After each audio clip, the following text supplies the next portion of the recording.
हाय सांग मैंने good evening जय जगन्नाथ ଆପଣ କେମିତି ଅଛନ୍ତି ଆଶା କରୁଛି ଆପଣମାନେ ଭଲ ଥିବେ ମୁଁ ବି ବହୁତ ଭଲ ଅଛି ତ ରାତି ପାଇଁ କାଲି ସୁଦଶା ବ୍ରତ ବହୁତ ସାରା କାମ ଏକୁଟିଆ ଘର କାମ କରି ମାର୍କେଟ ଯାଇ ଠାକୁରଙ୍କ ପାଇଁ ସଜ ଆଣି ତ ଦିନ ସାରା ଆଜି ମୋବାଇଲ ଦେଖତେ ଟାଇମ୍ ନାହିଁ କି ବସତେ ବି ଟାଇମ୍ ନାହିଁ ତ ବର୍ତ୍ତମାନ ବି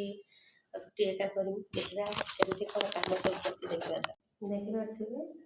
ଠାକୁର ପାଇଁ ସବୁ ବାସନ ମଧ୍ୟ ଲାଗି ରହିଛି ସେଠି ଠାକୁର ସଜ ରହିଛି ଆଉ ଏଠି ଅଳ୍ପ ଝୁଣ୍ଟି ଦିଆହେଇଛି ଆଉ ବେଶୀ ଝୁଣ୍ଟି ଦେଇନାହିଁ ତ ସକାଳୁ ଉଠିଲେ ଦେବି ଓଦା ହେଇଛି ସେଥିପାଇଁ ଝୁଣ୍ଟି ବନ୍ଦ ନାହିଁ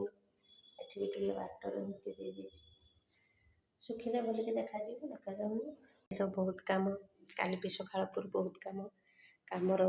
ମାନେ ଟାଇମ୍ ବି ମିଳିବନି ଖାଲି ମୋବାଇଲ ଦେଖତେ କିମ୍ବା ଫୋନ୍ କଲ୍ ଆସିଲେ ବି କାହାରି ଉଠେଇ ହେବନି ବହୁତ କାମ ତ ରାତିରେ ବର୍ତ୍ତମାନ ଜଲ୍ଦି ରୁଟି କରିକି ଦୁଇ କ'ଣ ଖାଇକି ଶୋଇପଡ଼ିବା ରାତି 2ଟାରେ ଉଠିଲେ ବହୁତ କାମ ଅଛି ରହିଲି ଶୁଭରାତ୍ରି ଗୁଡ୍ ନାଇଟ୍ ଜୟ ଜଗନ୍ନାଥ।